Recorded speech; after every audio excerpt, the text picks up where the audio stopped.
बता रहा हूँ मैं। 2023 में ये आंकड़ा 4,262 का था, तो करीब 330 मामलों की कमी पिछले वर्ष के मुकाबले इस वर्ष में हुई है। जहाँ तक कार्रवाइयों की बात है, अगर हम अपराधवार गिरफ्तारी पिछले वर्ष हुई, हत्या के प्रयास के 17 प्रकरणों में 29 लोगों की, आपराधिक मानव वध में 1 प्रकरण में 1 आरोपी की गिरफ्तारी हुई, बलात्कार के 74 प्रकरणों में 78 आरोपियों की गिरफ्तारी की गई, अपहरण के मामलों में 106 प्रकरणों में 10 आरोपियों की गिरफ्तारी की गई, मानव तस्करी के 1 प्रकरण में 6 आरोपियों की गिरफ्तारी की गई, डकैती की तैयारी के 1 प्रकरण में 7 आरोपियों की गिरफ्तारी हुई, लूट 11 प्रकरणों में 21 आरोपी गिरफ्तार, नकबजनी के 157 प्रकरणों में 116 आरोपी गिरफ्तार, चोरी के 226 प्रकरणों में 94, झपटमारी के 8 प्रकरण। तो इस स्तर पे समिति अभी काम कर रही है और ये बहुत जल्दी शुरू हो जाएगा। दूसरी ध्यान देने वाली बात यह है कि बैंक्स, हॉस्पिटल्स, स्कूल, कॉलेजेस और रेजिडेंशियल वेलफेयर सोसाइटीज़ के द्वारा भी रिक्वेस्ट किया गया है कि उनके यहाँ पर भी कम से कम 1 से 2 कैमरा जो मेन ग्रिड से कनेक्टेड हो, ताकि उन लोगों का भी रिस्पॉन्स उसमें आ सके और एक ओवरवेलमिंग सिक्योरिटी वहाँ पे हम दे सकें। ये जो कार्रवाई है उस पर भी हम लोग काम कर रहे हैं। जल्द ही वो कार्रवाई भी होंगी तो एक स्ट्रॉन्ग मैसेज जाएगा जितने भी लोग इस बिजनेस में संलिप्त हैं, जब उनकी संपत्तियां जब्त होने लगेंगी। उसके लिए भी हम लोग लगातार न्यायालय से संपर्क में हैं ताकि हम उस कार्रवाई को कर सकें। साइबर अपराध को लेके भी निश्चित तौर पे बहुत गंभीर हैं। अगर आप देखेंगे बड़ी बड़ी मात्रा में लोगों का पैसा साइबर फ्रॉड में जा रहा है, उसको लेके भी हम लोगों की इन्वेस्टिगेशन टीम्स, नई टीम हम लोगों ने ऐड की है उसमें, और नए इक्विपमेंट भी हम लोग इस साल में लेंगे ताकि जो हमारा साइबर सेल है वो बेहतर इक्विप्ड रहे, बेहतर ट्रेंड रहे और हम लोग अधिक से अधिक मामलों का निराकरण कर सकें। इसमें अगर हम देखेंगे तो बाहरी राज्यों से भी हम लोग काफ़ी राज्यों से लोगों को गिरफ्तार करके लाए। केरल, राजस्थान, हरियाणा, दिल्ली, बड़े मामलों में नाइजीरिया के एक व्यक्ति को भी हम लोगों ने गिरफ्तार किया।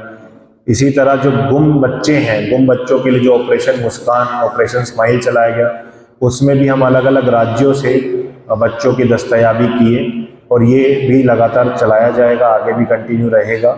और जैसा कि मैंने शुरू में ही बताया, ट्रैफिक एक बड़ा मुद्दा है, एक बड़ा हम लोगों के लिए एक चैलेंज है कि कैसे हम एक्सीडेंट्स को, बढ़ते रोड नेटवर्क और बढ़ती गाड़ियों के बावजूद हम कैसे एक्सीडेंट्स में कमी लाएं और कैसे लोगों की जान हम बचा सकें।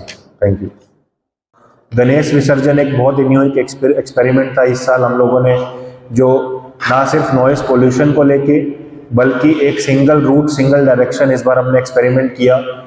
आप लोगों के माध्यम से एक जनाधार बना, पब्लिक का सपोर्ट मिला और इतिहास इस बार रचा गया राजनांदगांव में। और इसी तरह नवरात्रि के समय में भी नॉइस पोल्यूशन पे काम हुआ, जिसमें आप लोगों का सहयोग रहा। डोंगरगढ़ नवरात्रि मेला इस बार बहुत चैलेंजिंग था, इस बार बहुत बड़ी संख्या में भीड़ आई और उसको भी प्रशासन और पुलिस ने मंदिर समिति के सहयोग से, उनके वॉलंटियर्स के सहयोग से बहुत ही अच्छे तरीके से उसका संचालन किया और लोगों को एक अच्छा रिस्पॉन्स उसमें मिला। इसमें हम अभी भी और भी हम लोगों के काफ़ी प्लान्स हैं, रूट्स बढ़ाने के, शेड्स बढ़ाने के और एक अलग रास्ता पूरे हाईवे पे बनाने के लिए, ताकि ट्रैफिक का जो हम वन वे हमें करने की ज़रूरत पड़ती है वो ना करना पड़े। इस पे भी लगातार काम चल रहा है और हमें उम्मीद है कि अगले नवरात्रि मेले के समय इनमें से काफ़ी चीज़ें क्रियान्वित हो जाएंगी।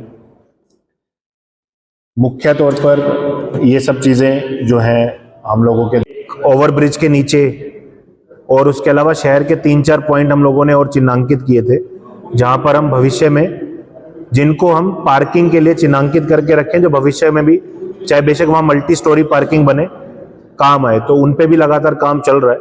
नगर निगम कमिश्नर को बता भी दिया गया था और एक और मीटिंग, जो अगली मीटिंग होगी उसमें उसकी प्रगति रिपोर्ट भी ली जाएगी।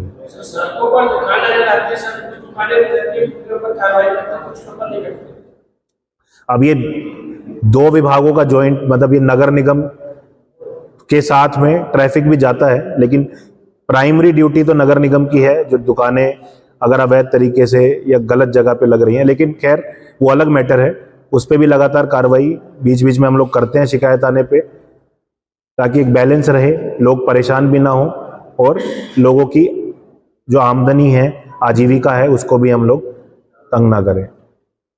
सर शहर में ई रिक्शा टोटल 10,804 चालान हुए, 58,88,450 की राशि का चालान कटा। लेकिन ये राशि बढ़ाना तो एक पार्ट है, अवेयरनेस लाना बहुत ज़रूरी है। सिर्फ चालान के माध्यम से हम लोग नहीं चाहते हैं कि वो फोर्स हो। लोग जब तक खुद नहीं समझेंगे कि ट्रैफिक नियमों का पालन करना क्यों उनके लिए और उनके परिवार वालों के लिए ज़रूरी है, तब तक ये मुहिम सफल नहीं हो पाएगी। तो इसमें आप लोगों की भी, हम लोगों को मदद चाहिए। आप लोगों के माध्यम से हम सबसे यही अपील करेंगे कि ट्रैफिक नियमों का पालन सिर्फ चालान से बचने के लिए नहीं, अपनी जान को और अपने परिवार वालों की जान को बचाने के लिए, जिसमें सभी विभाग रहते हैं, चाहे वो ट्रैफिक हो, पीडब्ल्यूडी हो, एनएच हो, तो इन सब विभागों को एसडीएम, नगर निगम कमिश्नर, सब लोग रहते हैं। तो पहले एक मर्डर हुआ था, तो उसमें उस चीज़ को रखते हैं। 2 साल पहले एक मर्डर हुआ था एक महिला का मंडी में, उस पर अभी तक कार्रवाई शून्य नजर आ रही है। यार, अब जैसा कि मैंने आपको बताया, करीब 240 से ज़्यादा केसेस ऐसे थे जो पेंडिंग थे, उनमें से 50 से ज़्यादा केसेस का निराकरण हुआ है। जिनका नहीं हुआ है उन पे भी लगातार टीम काम कर रही है और हमें पूरी उम्मीद है कि इस साल हम उससे ज़्यादा आंकड़ों का निराकरण करेंगे, पुराने केसेस का निराकरण कर पाएंगे। सर मेरा सवाल पूरा है, एक तो वो जो मैं आपको बता रहा हूँ कि वो रोड सेफ्टी मॉनिटरिंग में हम रखे हैं, उसके लिए निर्देश भी दिए गए हैं कलेक्टर साहब के द्वारा, क्योंकि जो आपके साइन बोर्ड्स हैं, साइन बोर्ड्स जो है, जैसे पीडब्ल्यूडी के जो रोड हैं या जो एनएच के रोड है, उसमें वो उसको फर्नीचर बोलते हैं, उनके मद में वो शामिल रहता है। और जो उनके मद में शामिल नहीं रहता है, मान लीजिए अंदर शहर के रोड है, वो नगर निगम ने अगर बनाया है तो नगर निगम की तरफ से लगते हैं। तो ऑलरेडी उस चीज़ पे काम पिछली बैठक में भी चर्चा हुई थी। इस बार फिर हम लोगों की बैठक है 13 तारीख की, तो उसमें हम फिर इस बात को रखेंगे। 9 प्रकरण में 8 आरोपी, दहेज प्रताड़ना के 12 प्रकरण में 31 गिरफ्तारी, 304 के 217 प्रकरणों में 136 और अन्य भादवी के 1163 प्रकरणों में 1580 लोगों की गिरफ्तारी। ये वो है जो कार्रवाई हुई है। इसके अलावा अभी भी ऐसे प्रकरण हैं इनमें से जिनमें कार्रवाई होना शेष है, जिनमें विवेचना और गिरफ्तारी दोनों अभी चल रहे हैं। जब हम संपत्ति संबंधी अपराधियों की अलग से बात करें तो डकैती की तैयारी का 1 प्रकरण हुआ है। लूट के 11 प्रकरण में कुल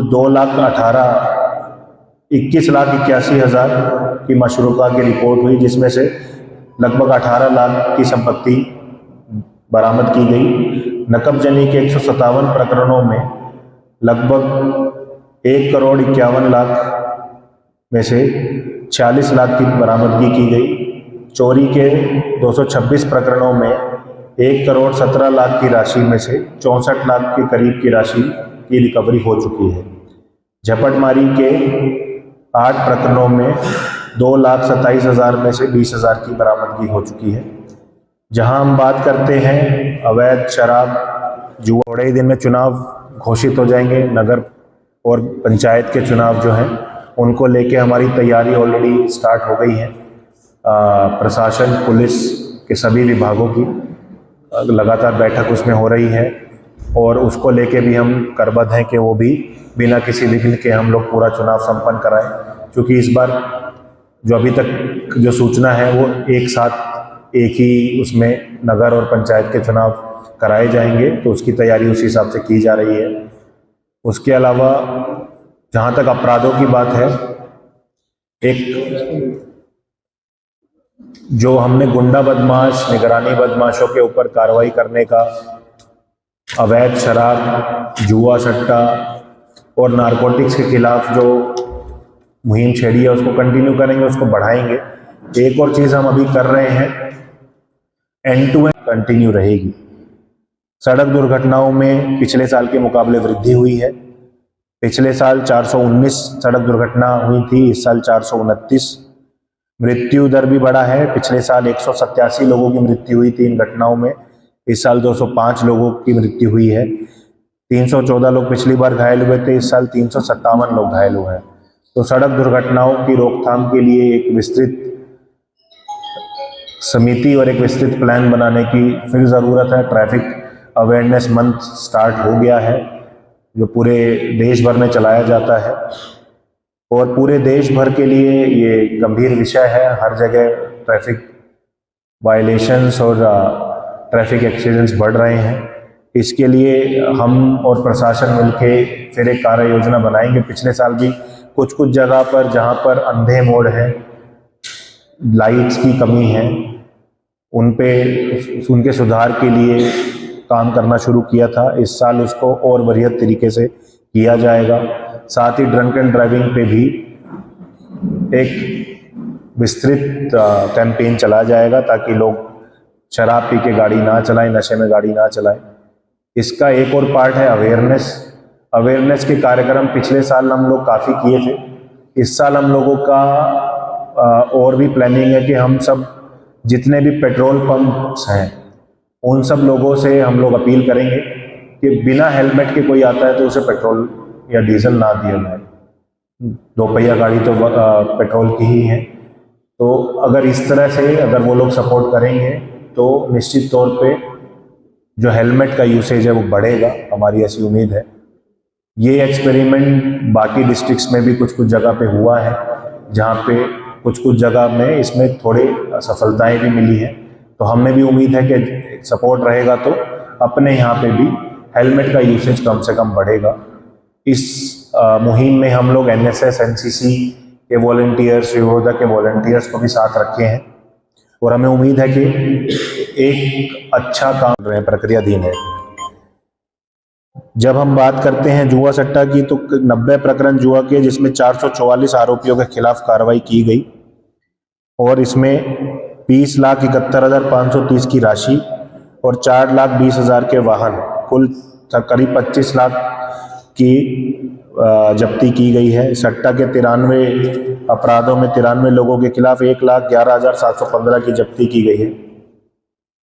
जब हम बाकी अपराध देखते हैं जो विशेष अधिनियम या लोकल एक्ट्स जिनको बोलते हैं, स्पेशल एक्ट्स और लोकल एक्ट्स, उसमें भी पूरे साल भर में 18,850 अलग अलग प्रकरणों में कायमी की गई है, जिसके अंदर आर्म्स एक्ट है, आबकारी है, विस्फोटक अधिनियम है, आवश्यक वस्तु एक्ट है, IT एक्ट है, मोटरयान अधिनियम है। इन सभी अलग अलग एक्ट्स के अंदर 18,000 लगभग 19,000 मामले बनाए गए। जब हम प्रिवेंटिव एक्ट की बात करते हैं तो जिसको हम 107, 16, 151 कॉमन भाषा में बोलते हैं, उसमें 6,080 प्रकरण बनाए गए, जिसमें 2,500 में बाउंड ओवर की कार्रवाई भी की गई है। इस साल हम लोगों ने एक और फोकस किया था कि हम लोग जो गुंडा बदमाश है, निगरानी बदमाश है, उन पर कसावट लाने के लिए उनकी भी फाइलें अलग से खोलें। इस साल 17 लोगों की गुंडा बदमाश फाइल खोली गई है। साइबर अपराधों को लेके जागरूकता, नशा मुक्ति को लेके जागरूकता, महिला सुरक्षा को लेके जागरूकता के अलग अलग अभियान और ट्रैफिक नियमों का पालन करने और ट्रैफिक एक्सीडेंट से बचने के लिए जो अलग अलग उपाय हो सकते हैं उनके बारे में जागरूकता के लिए अलग अलग अभियान राजनांदगांव पुलिस द्वारा चलाए जा रहे हैं। आगामी वर्ष में 2025 में भी ये सभी अभियान चलाए जाएंगे और मेरे सभी मीडिया के सभी साथियों से भी यही अपील है कि आपके माध्यम से भी हम लोग सभी लोगों से अपील करना चाहते हैं कि कोई भी साइबर फ्रॉड का शिकार होता है तो तुरंत पुलिस को सूचना दें 1930 और cybercrimeportal.gov.in पर जाके लॉगिन करें और वहाँ पर रजिस्टर करें ताकि आपका पैसा ब्लॉक हो सके, आपका पैसा आपको वापस मिल सके। साथ ही कुछ चीज़ों में बचने की भी ज़रूरत है। किसी अननोन नंबर से कोई भी वीडियो कॉल ना अटेंड करें, कोई अननोन लिंक, कोई अननोन APK फाइल को ना खोलें और किसी के को भी अपना OTP शेयर ना करें। कोई भी अगर आपको पुलिस या किसी अन्य विभाग का अधिकारी होने के नाम से आपसे पैसे मांगता है तो उसकी तुरंत रिपोर्ट पुलिस में करें। साथ ही ट्रैफिक नियमों का पालन करें, हेलमेट, सीट बेल्ट लगाकर वाहन चलाएं, 3 सवारी में गाड़ी ना चलाएं, किसी भी मादक पदार्थ का सेवन करते हुए गाड़ी ना चलाएं। और इन सब उपायों का अगर आप लोग करेंगे तो निश्चित तौर पर अधिक से अधिक जान बच सकेंगे, अधिक से अधिक एक्सीडेंट होने से बचेंगे। साथ ही नशा को लेके खासकर यूथ से हमारी अपील है कि नशे से आप दूर रहें। जो नशे का सेवन करता है या नशे का कारोबार करता है उसके विरुद्ध शिकायत करें। हम लोग उसके खिलाफ सख्त से सख्त कार्रवाई करेंगे। लगातार इनके विरुद्ध भी कार्रवाई जारी है। सर, शहर में आतंक संकेतों का अभाव देखा जा रहा है गुजरात नए नेटवर्क से। निश्चित तौर पे यातायात के जैसे जैसे रोड्स बन रहे हैं, गाड़ियां नई नई आ रही हैं, उसको लेके संख्या को बढ़ते हुए देख के यातायात की जो समूह पुलिस के द्वारा पिछले पूरे वर्ष 2024 में किए गए कार्यों का अपराध निकाल, अपराध पंजीकरण और अलग अलग जो एक्टिविटीज़ राजनांदगांव पुलिस द्वारा की गई, चाहे वो नशा मुक्ति हो, नशा के विरोध कार्रवाई हो, ट्रैफिक में संबंधित कार्रवाइयाँ हों, और वो सब के बारे में और लॉ एंड ऑर्डर के बारे में जो इवेंट्स हुए, जो मेन घटनाएं हुई, उनके बारे में विस्तृत चर्चा की गई और पूरा एक ब्यौरा पेंडेंसी को लेकर भी सबके सामने रखा गया। सर 2025 में जिला पुलिस बल क्या करने वाला है? 2025 में हमारा विशेष ध्यान रहेगा अपराध कंट्रोल करने पे। हिस्ट्री शीटर, गुंडा बदमाश, निगरानी बदमाश के हम और फाइल्स तैयार करेंगे, उनके खिलाफ सतत कार्रवाई करेंगे ताकि असामाजिक गतिविधियां कम हो। नशा और नशे की कंजम्पशन सेल के विरुद्ध भी लगातार कार्रवाई जारी, आगे भी जारी रहेगी। और अपराध निकाल पर भी स्पेशल टीम बनाकर फोकस किया जा रहा है। खासकर जो पुराने अपराध हैं उनका निकाल करने पे भी अलग से फोकस किया जाएगा। पुलिस चौकी नई भी बनी है? जी बिल्कुल। पिछले साल जैसे सुकुलध्यान चौकी नहीं बनी थी, इस बार उमरवाही और लाखोली चौकी जल्दी खोली जाएगी। उचित व्यवस्था है, उसमें अपडेशन की आवश्यकता है। इसको लेके जो district road accident monitoring committee है, जो उसमें ये सब चीज़ों के बारे में लगातार चर्चा होती है, लगातार उस पर काम किया जा रहा है। आगामी बैठक में भी अगले साल की कार्य योजना पे चर्चा होगी।